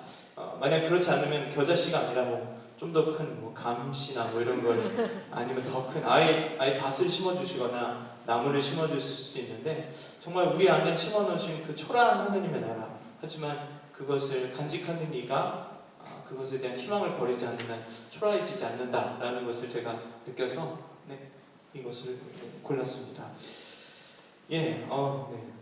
찌릿한데요. 오랜만에 했더니 이제 1부를 마쳐야 되는데요. 그러니까 쭉 마무리하는 의미로 우리 신부님께 마지막 질문을 드리고 잠깐 시간을 갖겠습니다. 이 나자렛 예수에서 말하는 예수님의 모습, 그 신부님 어떤 모습으로 다가오는지 이제 일부 정리하시는 마음으로서 한번 부탁드리겠습니다. 네, 이 책 분량이 1100페이지가 다 합치면 넘습니다. 그래서 읽다 보면 도대체 각 테마별로도 다양한 이야기들, 다양한 지금 정통적인 주석을 다 집대성한 책이기 때문에 마치 긴 숲을 지나가다 보면 도대체 이 숲의 규모가 어떤지 도대체 이 저자인 전 베네딕토 16세 교황님께서 하시고자 하는 그 핵심 메시지가 무엇일까를 놓치기가 쉽다고 생각이 드는데요. 저는 이 책을 읽으면서 가장 깊이 와닿고 이게 핵심이구나 하고 느꼈던 것은 우리가 복음서를 통해서 만날 수 있는 예수님, 그리고 우리가 교리 교육을 통해서 알고 있는 예수님, 그리고 늘 묵상 중에 또 기도 중에 우리가 우리의 청원을 드리고 있는 그 예수님은 미안한 얘기지만 저 하늘에 계시는 지상과 관계없는 저 허공에 떠 계신 예수님을 만날 때가 너무나 많다는 거예요. 이 나자렛 예수라는 책이 우리에게 알려주는 가장 큰 선물은 우리가 잘 만나지 못했던 땀 냄새가 나고 먼지를 뒤집어 쓰고 있는 예수님을 만나게 해준다. 우리는 이 나자렛 예수라는 이 작품을 통해서 실제로 우리 일상 안에서 우리 곁에서 그렇게 누추하고 고단하고 피곤하게 그리고 때로는 눈물과 피 냄새를 풍기면서 절절하게 살아계시는 그 예수님을 만나도록 해주는 것이 이 책이 우리에게 주는 가장 큰 선물이 아닌가 저는 그렇게 생각이 들었고 실제로 저는 다시 한번 이 나자렛 예수라는 작품을 통해서 제가 고백하고 있고 제가 만나고 있는 예수님 다시 한번 만나게 됐다고 생각이 듭니다.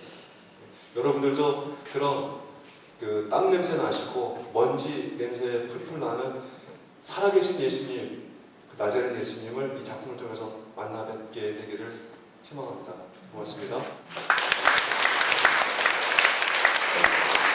네, 저희 토크쇼 함께 해주시는 우리 4명, 그리고 저도 이제 말할 기회를 주셔서 얘기하느라 지금 5명이 전부 다 감정이 복받쳐서요. 쉬어야 되겠습니다. 그래서 여러분들은 저희가 쉬는 동안 여러분들은 쉬지 마시고요. 지금까지 쉬셨잖아요. 들으시면서. 그러니까 우리 아름다우신 강수정 벨린다 수녀님과 함께 예수님에 대한 노래 한번 불러보시면서 저희가 누리는 감동을 싹 한번 누리셨으면 좋겠습니다. 저희는 잠깐 쉬고 돌아오겠습니다. 네, 일부 1시간 동안 저희 얘기 들으셨으니까 이제 여러분들이 좀 얘기를 좀 하셔야 될 것 같습니다. 그래서 우리 천주교 신자의 덕목 중에 하나인 신부가 시켜도 손을 들지 않는다. 신부가 물어봐도 대답하지 않는다. 이렇게 강론 시간에 항상 그러거든요. 여러분 어떻게 좋은 하루 시작하셨습니까? 그러면 아무도 대답 안 하시면 좋은 하루구나. 네, 이렇게 생각을 합니다만 그래도 한 번쯤은 이야기를 좀 들어보면 어떨까 이런 생각이 듭니다. 그래서 정말 저희가 이제 함께 1시간 나눈 얘기를 이렇게 작은 몇 가지 단어로 줄이긴 그렇지만 정말 느껴지는 예수님, 멀리 있는 게 아니라 정말 우리랑 같이 사는 이강서 신부님 말씀처럼 정말 우리와 함께 땀 흘리고 피 흘리시는 그런 예수님의 느낌들을 여러분이 가지셨으리라는 생각이 드는데요. 토크쇼 들으시면서 느끼셨던 소감도 괜찮고요. 아니면 책을 통해서 느끼신 점, 혹은 여기 계신 네 분, 저는 빼고 저한테 질문하지 마십시오. 네, 이렇게 되면 머리 어디서 했습니까? 이런 거 물어보셔도 아무데도 가르쳐드릴 수가 없습니다. 이 네 분께 질문하실 것이 있으면 질문해 주시거나 또 난 이 토크쇼가 어땠다, 이 책이 어떻다 이런 느낌들을 좀 나눠주시면 좋을 것 같습니다. 그래서 손을 드시면 그분께 마이크를 넘겨드리도록 하겠습니다. 하나의 책을 하나님에 위해서 설레는 마음으로 읽어봤습니다. 전체를 다 읽어보면서 제가 많이 느꼈습니다. 첫째는 제가 그 성서를 많이 읽습니다. 그리고 또 지금 성서 해설판도 남아있어요. 저도 그거 한 1년 반 동안 다 읽었습니다. 그런데 좀 부족해요. 성서 해설판이. 또 중요한 데는 또 없고 또 아리송한 것도 많고. 네, 그래서 굉장히 해설판도 좀 역시 좀 문제가 있지 않나. 다른 개신교 같은 데는 성서 시리즈로 쭉 나와 있는 해설판도 있는데 우리는 아직 그런 것까지 단계가 안 됐구나. 이런 것을 느꼈고요.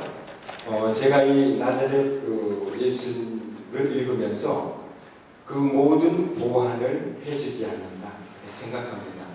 왜냐하면 그 지금 해설이나 주석된 것을 아주 명쾌하게 교황님께서 자세히 우리가 설명할 수 있는 책이 나자렛 예수가 아닐까 이렇게 생각합니다. 그리고 더불어서 제가 말씀드리고 싶은 것은 이 책은 좀 어렵습니다. 그냥 보통 읽기엔 좀 어려워요. 성서를 많이 읽고 주석을 읽으셨고 해설을 읽으셨던 분은 쉽고 그냥 성서를 안 읽으셨던 분은 조금 어렵습니다. 대중적인 책은 안 읽어봤어요. 저 같은 경우는 굉장히 깊이 있게 잘 읽었습니다만은 여기가 조금 번역을 좀 쉽게 하셨으면 모든 사람이 다 공감할 수 있는 책이 아닌가 이렇게 생각되고요. 제가 이제 이 책을 읽으면서 모든 사람이 권하고 싶습니다. 왜냐하면 그 복음 중에 해설이 그렇게 정확한 것보다도 좀 아리송한 게 너무 많거든요. 아까 제가 말씀드린 것처럼 또 그런 그 성서 해석 주석도 그렇고 해설도 그렇고 이런 게 좀 우리가 만족감이 없다는. 그런데 여기서는 그 만족감을 채워주시고 또 상세하게 우리가 느끼지 못했던 것을 채워주시는 것 같고 아마 이 책을 읽으면서는 이 책이 어떤 신부님이 강론보다도 더 소중한 책이라고 느꼈습니다. 이상입니다. 감사합니다. 그래서 나자렛 예수 3번 중에 제일 번역이 쉽게 돼 있는 유일한 경우가 생각하겠습니다. 네, 박수 부탁드립니다. 제가 또 특별히 느꼈던 것은 일본에서 예수님은 제2의 모세다 이런 것을 쭉 예수님 이 책에 다뤄주셔서 물론 그 주석이나 해설을 하는 데이 나오지만 여기는 너무 감동적으로 나와서 좋았습니다. 간단히 몇 마디 말씀드리겠습니다. 사실 이 친구인데요. 이분은 그 천마산 밑에 의정부교구고 저는 그 춘천교구 멀리서 왔습니다. 강원도 홍천서 왔어요.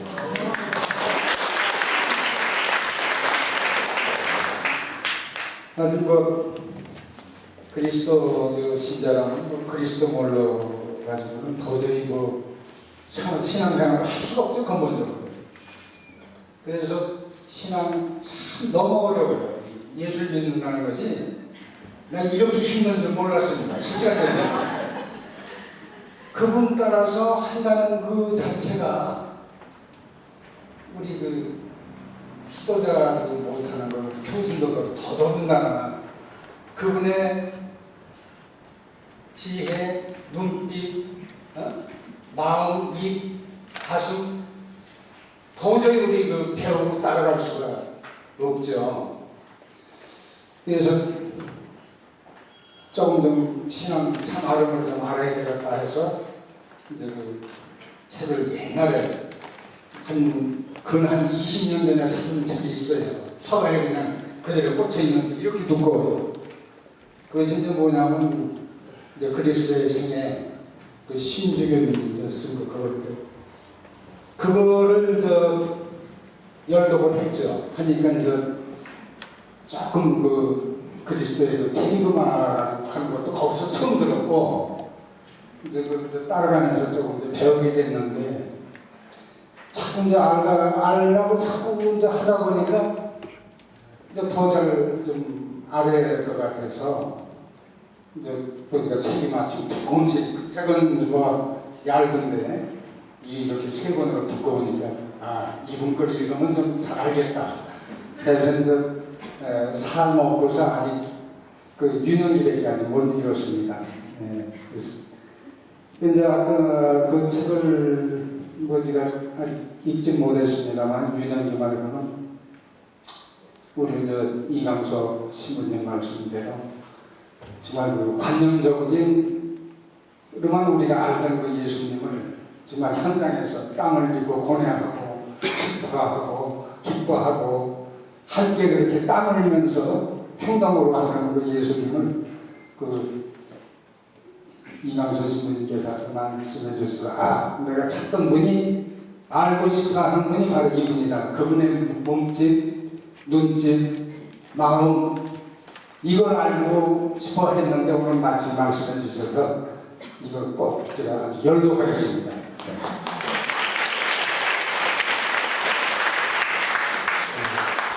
감사합니다. 멀리서 오셨는데 저희 그냥 갑자기 또 장난치고 싶어 그래서 혹시 이분보다 더 멀리 오신 분 계십니까? 제가 아까 들었는데 원주 어디서 오셨다.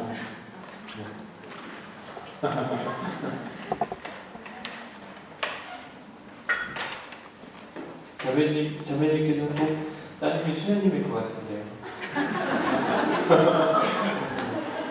안녕하세요. 저는 강원도 원주에서 김동호 베르사입니다. 저는 여기에 온 것은 그냥 갑자기 왔는데요. 딸이 엄마 무슨 나자렛 예수 뭐라는데 그게 뭐래? 이래가면서 진짜 무식한 마음으로 딸 얼굴 이제 핑계 삼아 한번 봐야지 하고 그래 가마로 이제 이렇게 왔는데 그 마음 한켠에는 설레는 마음으로 가을 풍경도 이제 감상하면서 또 휴게소에서 맛있는 거 먹는 그 이제 느낌으로 이제 왔어요. 그냥 좋긴 좋아요. 근데 여기서 이제 앞에 계신 형제님들도 참 예수님 따르기 어렵다고 했는데 저도 예수님을 어렵게 생각하고 나즈렛 예수라는 그 주제가 어떻게 시작해서 어떻게 끝날까 그런 것도 궁금했고 우리 나이 우리 연세에 또 토크쇼가 뭔지 이렇게 방청할 수 있는 이게 너무 그냥 설렜던 거예요. 우리는 이런 기회가 없었기 때문에. 근데 앞에 계신 형제분이 예수님을 이제 한번 그냥 제가 말씀드리는 건데 예수님을 믿는다는 게 어려운 게 아니라는 말씀을 드리고 싶은 게 저도 신앙에 그렇게 깊이는 없었어요. 근데 신약성서 이제 신약성서를 읽으면서 예수님은 굉장히 달변가시구나라는 걸 이제 느꼈어요. 이제 바리사이나 사두가이들이 이제 예수님을 이제 한 장에 넣으려고 이제 무슨 질문을 할 때 되면 그 뒤에가 예수님이 어떻게 말씀하시는가 이게 궁금해서 그 앞편을 안 읽고 예수님 말씀을 먼저 읽어봐요. 아, 너무 통쾌해요. 아, 역시 예수님은 진짜 변론가시고 달변가시구나. 그리고 나도 그럼 이렇게 내가 살면서 어려운 게 있을 때는 이 달변가이신 예수님한테 기대서 산다면 참 통쾌하게 인생을 살아나갈 수 있겠구나 의지하게 되고 그냥 무조건 그것으로 매달리면서 살아요. 지금 그렇게 사는데 아직도 힘들어요. 사는 것은. 네, 그래서 그냥 이렇게 기쁜 마음으로 그냥 이렇게 왔어요. 감사드리고요. 이제 쭉 한번 우리 이제 와주신 패널들과 얘기하면서 이제 2부를 잘 마무리하겠습니다. 어떤 분을 먼저 할까라고 하지만 이미 다 정해져 있습니다. 네, 우리 형제님이신데요. 이제는 아까 1부는 책 얘기를 했으니까 이제 책을 어떻게 하면 주이스라님들한테 추천해 줄 수 있을까 이런 얘기를 좀 했으면 좋겠는데 우리 형제님 만약에 누군가에게 이 책을 소개해 줘야겠다 이런 생각이 드시면 뭐 어떤 방법으로 어떻게 소개해 주실지 말씀 부탁드려도 될까요?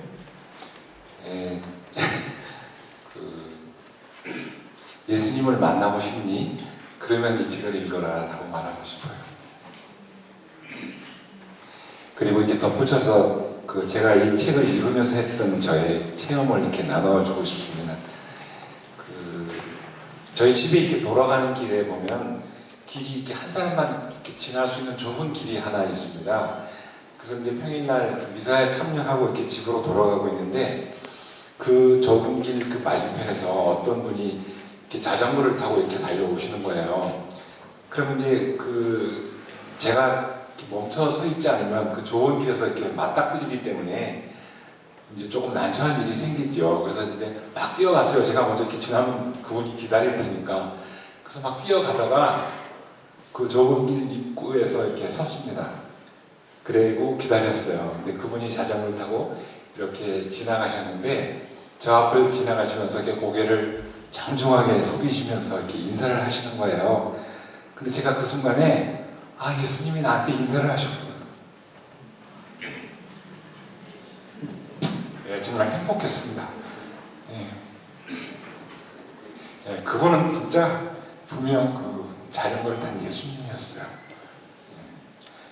저는 이렇게 이 책을 읽으면서 정말 일상생활 안에서 만나는 그 형제 자매님들을 정말 한 인간으로 이렇게 예수님으로 만나는 경험을 하고 있습니다. 그래서 제가 누가 이 책을 이렇게 권하고 싶어요. 감사합니다. 네.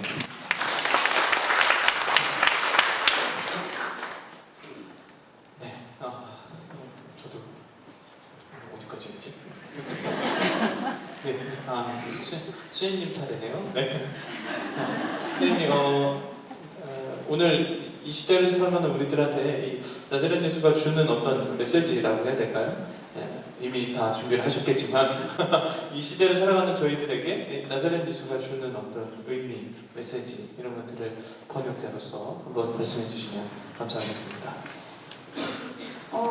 이 세 권의 책이 결국 이야기하는 것은 나자렛 예수라는 그분이 누구인가라는 그 물음에 대한 베네딕토 16세 교황님의 그 온 삶이 담긴 그 답을 찾아가는 여정인데 결국은 저는 이것을 보면서 나자렛 예수가 누구인가라는 질문이 주님께서 우리 각자에게 직접적인 질문을 하시는 것, 너는 나를 누구라고 생각하느냐라는 질문으로 이렇게 되돌아온다는 오늘 이렇게 느끼게 되었습니다.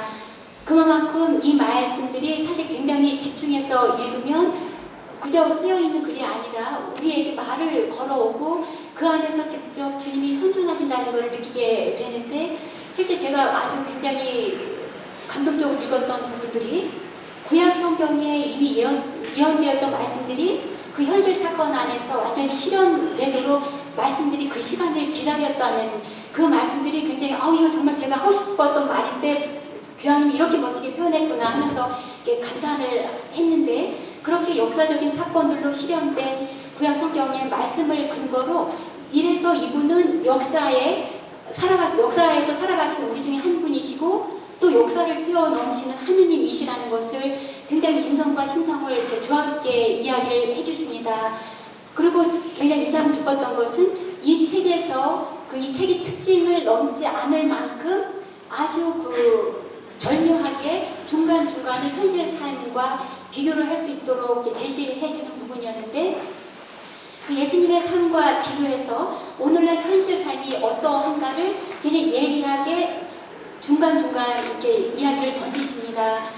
예를 들면 예수님은 정말 존재하신 목적, 사명의 의미가 인간에 대한 사랑이고, 그분이 존재하시는 그 모든 사명이 그분이 말씀하신 사랑과 정의 안에서 실현되는데, 오늘날의 현실은 예수님의 그 가치가 많이 멀어 있다는 것을 구체적인 현실들을 이야기하시면서 지적을 하시는데, 그것이 오늘날 욕심으로 인한 어떤 부정의 부패, 그 다음에 인간의 절제할 수 없는 욕망이 만들어낸 원전의 문제들, 빈부의 격차들, 전쟁의 문제들, 폭력의 문제들, 이런 것들을 굉장히 절묘하게 이야기를 해주시면서 예수님의 가르침이 결국 현실 삶하고 절대 무관한 것이 아니라는 것을 굉장히 설득력 있게 가르쳐 주시는 것이 저에게는 중요하게 다가왔고, 그리고 특히 오늘날 우리 현대인을 보면은 사실 원하면 많은 것을 가질 수 있고 부족한 것이 사실 적은데 마음은 굉장히 공허하고 고독하고 우울하고, 이런 삶을 살아가는 우리에게 정말 그 삶의 목표인 진정한 삶의 의미이신 그분, 우리가 믿는 그 대상이 누구인지를 굉장히 진지하게 생각하게 해주는 이런 길잡이가 된다고 생각을 합니다. 그래서 우리가 잃어버린 그 행복의 원천이 바로 그분과 만나지 않으면 절대로 이루어질 수 없다는 것을 당신의 그 오랜 사대적 삶, 한 개인으로서도 이렇게 온 삶을 바쳐서 믿어왔던 그분에 대한 그 신앙 고백으로 굉장히 설득력 있게 여운을 남겨주는 그런 책이라고 생각을 합니다. 네, 감사합니다. 제가 이제 제가 신학생 20살 때 신학생이 되었는데요. 20살 때부터 제가 하느님이 주신 좋은 은총 중에 하나는 매년 예수님을, 예수라고 얘기하면 반말입니다. 예수님을 한 명씩 만난다는 겁니다. 그러니까 뭐 이렇게 1년을 마무리하다 보면 올해 나의 인생에 있어서 올해의 예수는 누구인가 이렇게 생각해서 계획을 늘 했는데요. 이렇게 그분이 여기 한 분 와 계시는데, 제가 25살이었나요? 26살 때 그 해에 만난 예수님이 한 분 계십니다. 이렇게 얘기하면 또 신문이 엄청 부담을 가지시겠지만, 제가 26살 때 신부님이 계시던 금호동 성교본당에 방학 동안 잠깐 가 있었는데요. 2주에서 3주 있었는데, 그것에서 이제 신부님 모습을 통해서 예수님을 마주 대했는데요. 바로 가난한 이들을 위해서 사는 사람은 많습니다만, 본인이 직접 가난한 이가 되어서 그들과 함께 사는 사람은 적지 않나, 이런 생각이 듭니다. 내가 많기 때문에 도와줄 수 있는 사람들은 있지만 내가 없어도 도와줄 수 있다, 이렇게 생각하는 분이셨던 것 같은데요. 빈민사목을 정말 오래 하시고 지금도 하고 계십니다. 빈민사목 오래 하시면서 우리 신부님 현장 체험이 있으실 텐데, 정말 가난한 이들에게 과연 예수님은 어떤 분이신가, 이렇게 한 말씀 제가 청해 들어봤으면 합니다. 네, 아주 부담스러운 질문이네요. 일단 사실관계를 먼저 정리할 필요가 있을 것 같은데요. 아마 우리 임신부님이 26살 때 잠깐 정신이 나가던 모양이에요. 저는 아닙니다.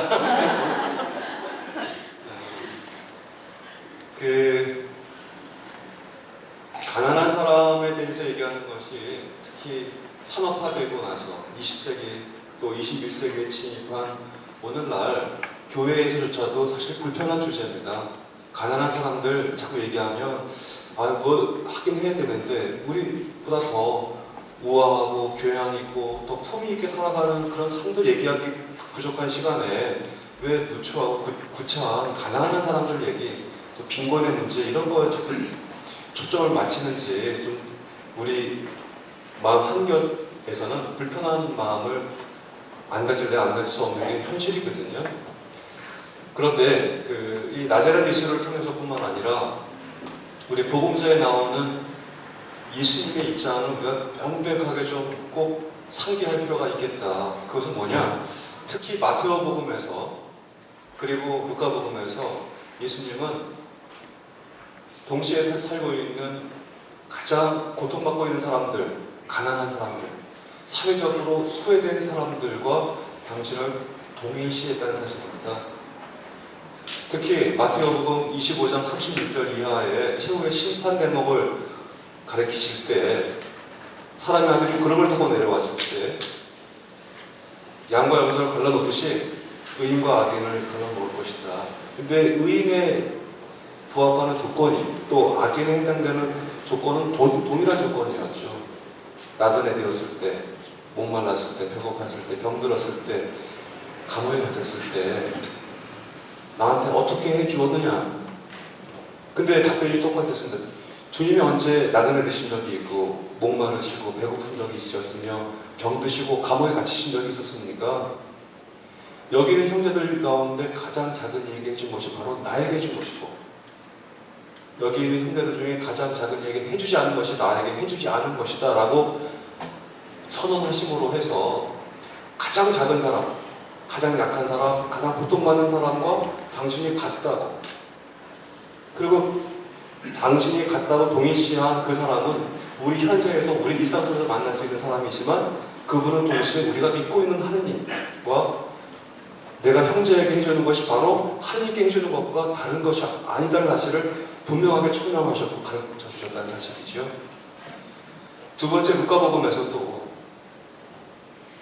첫째 가는 계명과 둘째 가는 계명이 무엇인지를 물어본 율법학자에게 하느님 사랑과 이웃 사랑에 대해서 아주 명쾌하게 답변을 해주셨는데 진짜 자기가 옳다고 내세우고 싶었던 율법학자가 그러면 제가 사랑해야 할 이웃이 누굽니까? 그 이웃을 알려주시면 저도 그 이웃을 사랑하겠습니다. 라는 취지의 질문을 하는 대본이 나오잖아요.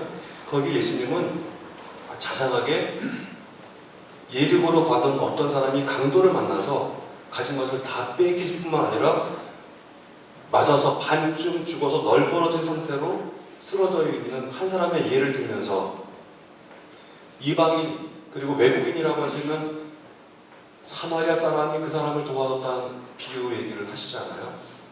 자, 우리가 살아갈 때 내가 정말 이웃이 되어줘야 할 사람이 누구냐 라고 되묻는 대목이라고 우리가 볼 수 있지 않습니까? 이렇게 예수님은 이 땅에 고통받는 사람, 약한 사람, 소외된 사람, 가난한 사람들을 당신과 동일시했고 신앙인들이 바로 그 사람들을 위해서 존재하는 선한 사마리아 사람, 이웃이 되어야 한다는 사실을 명백하게 가르쳐줬죠. 그런데도 우리 모두가 다 가난한 사람이에요. 뭐 그런 사람만 가난한 사람이 아니고 모두가 가난하죠. 그런 면에서 우리는 교회가 2000년 동안 가지고 있었던 가난한 사람들에 대한 우선적인 선택, 그리고 사회교류에서 얘기하는 가난한 사람들에 대한 우선적인 사랑이라고 하는 이 대명제를 우리는 유보하거나 좀 축소시키거나 다른 방식으로 해소했으면 좋겠다고 하는 원의를 버리지 않고 있기 때문에 오늘도 예수님께서 아까 제가 언급한 것처럼 땀 냄새 나시고 먼지를 뒤집어 쓰신 채 우리 일상을 주변에서 우리 일상에 함께 서성이시는 그 예수님을 만날 수 있으려면 지금도 가난하고 고통받는 사람들 사이에 똑같이 고통받으시고 수치와 수모를 겪고 계시는 예수님을 만나보려고 하는 결단과 노력 없이 우리 다른 예수님 만나려고 한다면 우리는 번번이 실패할 수밖에 없을 거다. 우리는 살아계신 예수님을 만날 수 없지 않겠나 이런 생각을 갖게 되면서 우리 일상 속에 또 우리 역사 안에 있는 가난한 사람들은 사실 불편한 존재가 아니라 하느님께 우리를 인도하는 우리의 초대자이고 하느님께서 우리 역사에 우리 사회에 하느님께서 우리를 초대해 주는 선물이라고 봐야 되지 않겠나 저는 그렇게 생각합니다. 고맙습니다. 선배님 말씀 감사합니다. 제가 정신이 나가지 않은 것은 여러분들도 잘 아시겠죠? 네, 그냥 개인적으로 강화 한번 해봤습니다. 이제 우리 다시 이쪽으로 이제 말씀을 좀 나눌 텐데요. 우리 자매님 이 책을 읽으시면서 사실 저는 어려운 점이 참 많았습니다. 일단 네, 두껍고요. 네.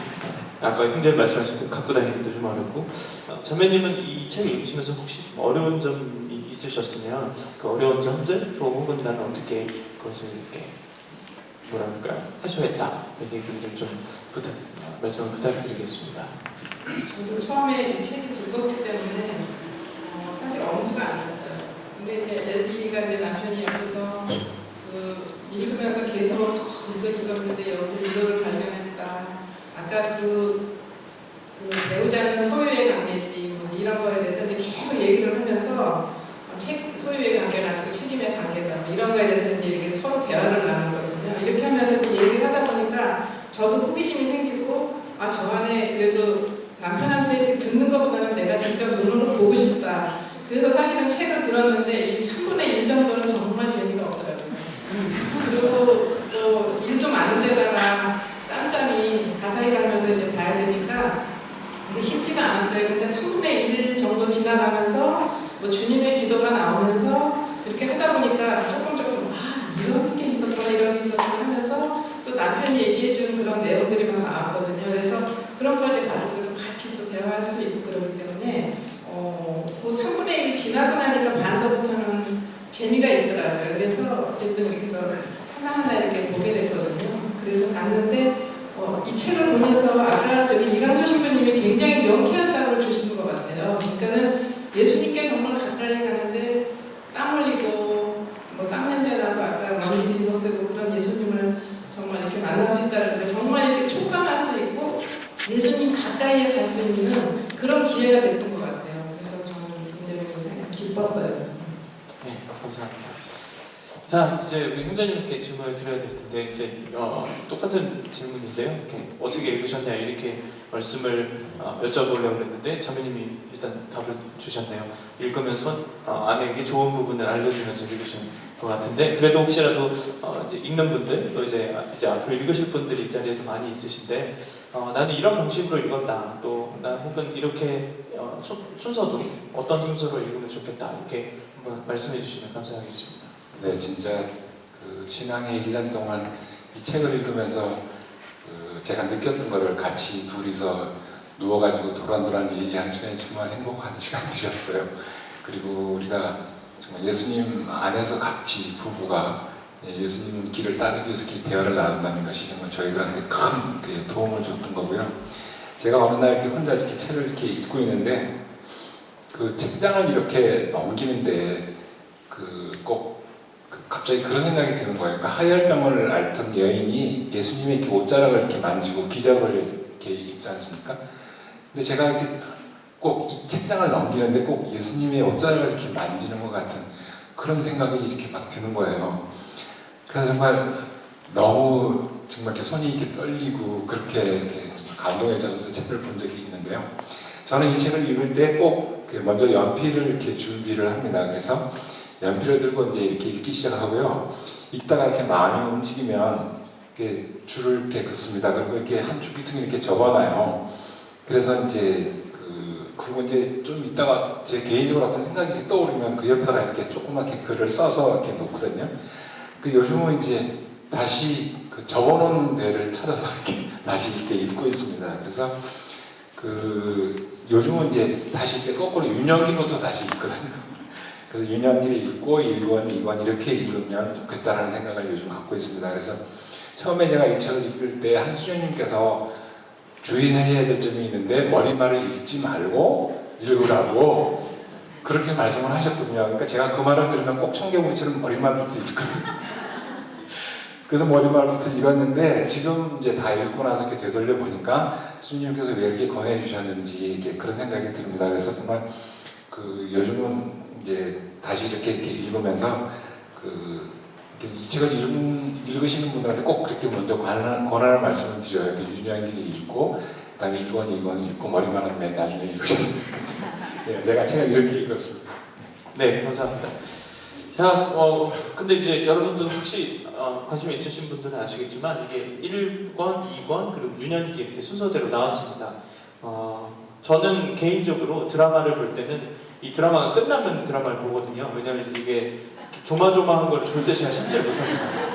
얘가 죽나 안 죽나 이런 게 정말 싫거든요. 근데 이 책은 1권이 나오고 저도 이제 나왔을 때 읽어야 되는데요. 이제 기다렸습니다. 조마조마하니까요. 뭐 예수님 어떻게 되실지 다 알지만 이 책이 어떻게 될지 모르니까 1권 나왔다, 2권 나왔다, 이제 끝났구나 하는데 유년기가 이게 나왔습니다. 원래 어린 시절부터 읽어야 되지 않을까 이런 생각이 드는데요. 이거는 제가 아무리 생각해도 답이 안 나와서요. 유년기를 번역하신 수녀님한테 물어보면 답이 확실하지 않을까라는 생각이 듭니다. 선생님 왜 유년기부터 안 나오고 유년기가 맨 마지막에 나왔는지 저한테 좀 이 개인적인 질문에 좀 대답 좀 해주시고요. 그리고 마지막 질문인데요. 이 나자렛 예수를 읽으면서 더 깊이 감동받을 수 있는 수녀님만의 물론 원서를 읽으면 제일 좋겠지만 저희는 그게 안 되니까 독서 방법이 있으시면 그것까지 이렇게 말씀해 주시면 감사하겠습니다. 예, 저도 이 책을 읽기 전에는 보통 시작부터 사람의 일대 이게 시작되는 순간부터 쓰는 것이 정석인데 달리 공생활부터 시작하신 것이 특별한 이유가 있다고 생각을 했는데 실제 교황님이 말씀을 하신 것을 보니까요 굉장히 그 정신적인 아주 육체적인 힘을 고려해서 이미 교황님으로 선출되셨을 때도 연로하셨기 때문에 얼마만큼 정말 하느님이 그 생을 허락하실 줄을 모르기 때문에 더 급하다고 생각하는 것, 공생활부터 부활까지 하시고 나서 그 다음에 주님이 삶을 허락하시면 유년기를 쓰시겠다고 생각을 하셨는데 결국 그것이 그 신앙의 해에 마치게 되어서 정말 너무 기쁘다고 이야기를 하셨습니다. 기능적으로는 그렇게 이야기를 하셨는데 사실 요즘에 다시 되돌아보면서 제가 생각하는 또 다른 의미는 이제 사임을 하시면서 사제가 그 미사를 드리고 제방으로 이렇게 사라지듯이 이제 교황직에서 사임을 하심으로 인해서 역사의 무대 안에서는 사라지시지만 영적인 의미에서는 하느님의 그 시간 안에서는 또 다른 그 예수님의 탄생과 함께 또 다른 삶을 시작하는 그 영적인 의미가 혹시 있지 않을까 전 나름대로 이렇게 생각을 해 보았습니다. 그리고 그 나자렛 예수를 어떻게 읽으면 효과적일까? 사실 이거는 제가 나자렛 예수를 전체 이제 2번을 읽으면서 생각을 한 것인데요. 이거를 답을 하기 위해서 먼저 그 이태리어와 영어권 사이트에 들어가서 일반 그들은 어떻게 이 책을 읽는 거에 대해서 평가를 하는지 보았습니다. 그분들이 이 책에 대해서 주는 평점이 상당히 이렇게 높았는데 많은 사람들이 그 댓글로 다른 것이 이 책을 읽기 위해서는 기본적인 신학적인 지식이 필요하다라는 것이 많은 그런 글로 올라왔습니다. 그것에 대해서 저는 50%는 동의하고 50%는 일치하지 않습니다. 이유는 사실 신학이라는 것이 성서의 내용을 아는 것을 전제로 하기 때문에 이 책이 당연히 소설처럼 쉽게 읽을 수 있는 책은 아니지만 대단히 어떤 깊이 있는 학문적인 신학 자체가 필요한 것은 아니라는 생각이 듭니다. 그래서 먼저 이 책을 읽으시기 위해서 반드시 선행되어야 할 것이 적어도 4개의 복음서는 집중해서 읽으시는 것이 이 책을 이해하는데 아주 기본적인 필수 사항이라고 생각이 됩니다. 그래서 만일에 시간이 정말 물론 우리가 미사를 여기 오신 분들은 당연히 매일 미사 거의 하실 분들일 텐데요. 부분적으로 우리가 읽게 되어서 복음을 다 안다고 생각을 하지만 굉장히 그 복음을 처음부터 이렇게 읽게 되면은 놓칠 부분들이 상당히 많고 그 집중해서 읽었을 때 또 다른 메시지를 얻게 되기 때문에 만일에 이 책을 이제 읽고 싶으신데 4개 복음서를 읽으실 시간이 여력이 없다 하시면 적어도 나자렛 예수 이제 조금 있으면 대림시기가 옵니다. 그러니까 적으니까요. 나자렛 예수 유년기에서 말하는 그 성경 본문 적어도 마테오와 루카복음에서는 어떤 것이 나오고 어떤 것이 삭제가 되었고 어떤 것이 더 강조가 되었는지 사실 길지 않기 때문에요. 마테오와 루카복음에 나오는 유년기라고 읽으시고 이 나자렛 예수 유년기 편을 읽으시면 이해하는 데 아주 도움이 되십니다. 그리고 특히 또 그 2권 죽음과 부활은 그 사순 시기 때 이미 그 성탄 시기를 지나시고 난 다음에 사복음서를 읽으시고요. 그 사순 시기 때 그 부분을 읽으시면은 굉장히 사순 시기의 의미라든가 예수님의 죽음과 부활의 의미에 대해서 아주 심도 있게 또 다른 메시지를 찾으실 거라고 생각이 듭니다. 그리고 손혜기 선생님께서 말씀을 하셨는데요. 1권 들머리 한 20쪽 정도 보시면 깜짝 놀라실 거예요. 그래서 그 본문에 들어가기 전에 용기를 잃습니다. 그렇게 친절하게 독자들에게 사실 베푸르신 건데 오히려 특히 우리는 그리스도교 문화가 이렇게 친숙하지 않은 우리들이기 때문에 역사 비평이 무엇인지 정격적 성경 주석이 무엇인지 우리는 모릅니다. 그러니까 그 부분을 읽게 되면은 아주 이 책이 어렵다는 그 인상을 주기 때문에요. 앞에 딜머리 교황님 친절하게 부르신 그 20쪽은요 마지막 세 권을 다 보시고 나서 그 다음에 보세요. 그러면 교황님은 어디에서 이 답을 찾으시는지, 교황님은 정말 성경 전체를 하나의 통일된 작품이라고 보시고 신약 성경에서 동정녀가 아이를 낳은 것이 신화인가 역사인가, 이것을 바로 구약 성경의 예언서에서 찾으십니다. 그 답을. 그러니까 굉장히 명쾌하게 구약이 정말 신약 성경을 구체적으로 설명해준 하나의 근거가 된다는 걸 보시면서 성경 자체가 굉장히 살아있는 말씀으로 다가옵니다. 그래서 그렇게 보시고 처음에는 이제 이렇게 민원기부터 찬찬히 그 공생할 죽음 부활을 보시면 도움이 될 것 같고요. 첫 번에 이제 세 권을 보실 때는 부분적으로, 저도 처음에 그렇게 했거든요. 시간이 될 때마다 부분적으로 이렇게 읽었는데 또 한 번 이제 대비정을 하면서 저는 이 세 권을 가지고 대비정을 했는데, 이거를 지속적으로 매일매일 읽으니까요 조금씩 부분적으로 읽었던 것과는 또 다른 놓쳤던 그런 굉장히 풍부한 메시지들을 많이 이렇게 가지게 되었고, 그리고 그 관심이 완전히 지속성과 집중력을 가지고 보게 되니까 정말 이 책이 가지고 있는 풍부한 그 의미를 또 다른 측면에서 이렇게 발견을 하게 되었습니다. 그래서 첫 번에는 이제 부분적으로 보시고 나중에 여력이 되시면 아주 그 일정한 짧은 시간 안에 지속적으로 읽으시는 어떤 독서의 방법을 계획을 하시면요 복음서 4개의 의미를 굉장히 깊이 파악하실 수가 있고, 그리고 이제 성경을 반드시 읽으시는 것이 선행이 되어야 된다라고 강조하는 목적은 우리가 주석서를 먼저 읽을 수도 있습니다. 다른 사람이 설명해 놓은 것. 그러면 성경을 먼저 이해하는 것 같지만 사실은 먼저 본인이 성경을 읽고 묵상하고 그것을 내면화시키지 않으면 그 성경에서 한 주석은 그 주석가의 의견일 수 있는 것이죠. 100% 성경 말씀을 어느 누구도 100% 정답을 줄 수는 없습니다.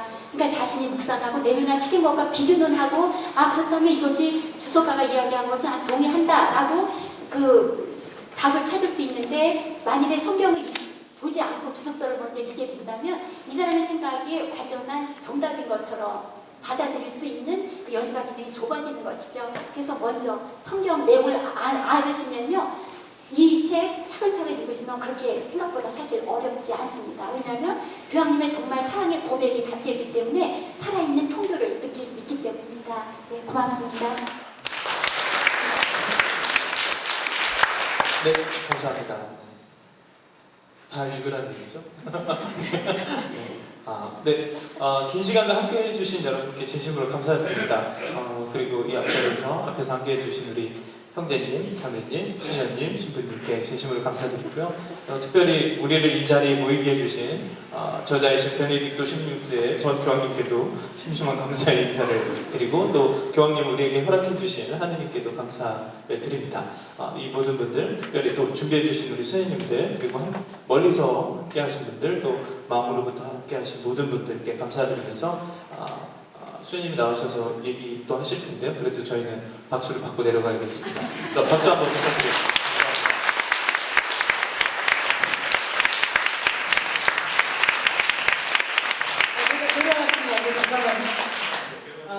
잠깐만 제가 다시 한 번 더 감사드리고 싶은 게, 실은 정말 우리 신부님 이거 마치자마자 또 다른 일을 보시러 바로 또 가셔야 되고요. 그래서 뭐 가방을 이만큼 지고 오셨고, 우리 스님도 굉장히 바쁜데 또 이렇게 시간 내셨고, 임 신부님도 오늘 쉬셔야 되는데 이렇게 오셨고, 우리 카타리나 자매님도 너무 감사드리고요.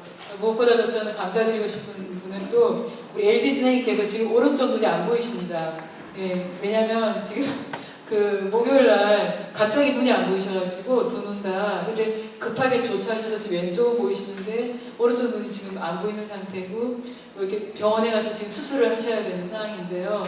그래서 제가 토크쇼 안 나오셔도 됩니다. 선생님 했는데도 오시겠다고.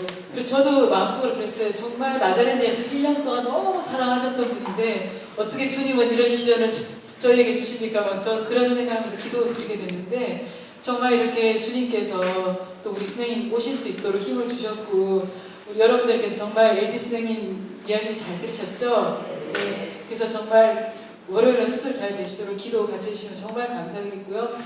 여기 계신 분들 제가 오늘 다시 한 번 더 존경하게 됐는데 얼마나 예수님을 사랑하는지 나도 정말 다시 한 번 더 분발해서 예수님을 사랑해야겠다. 그리고 나자렛 예수를 다시 한 번 더 읽어야겠다.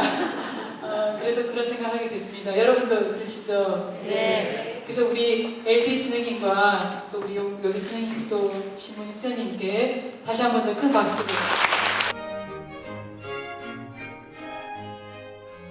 문화마당을 개최한 가오딸 순회에 우선 감사드리고요. 사실 저는 1, 2, 3권을 다 읽어봤는데 자의반, 타의반도 이걸 읽었어요.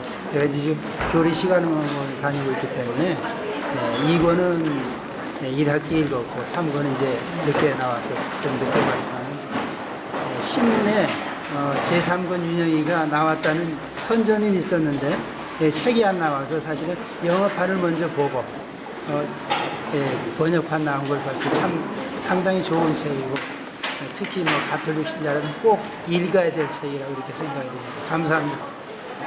감사합니다. 두 번째 문화마당에 참석했는데요. 토크쇼를 직접 보는 건 처음이거든요. 근데 나자렛 예수 완간기념으로 이렇게 신부님 두 분, 또 수녀님, 평소에 뵙고 싶었던 분들을 가까이서 보면서 이렇게 말씀을 들으니 너무 좋았고요. 저도 이제 여러 가지 책 읽는 방법과 또 책에서 느낀 여러 가지 소감들, 또 제가 가슴으로 느끼고 직접 예수님을 제 생활 속에서 이렇게 만나뵐 수 있다는 이 좋은 기회가 되어서 정말 감사합니다.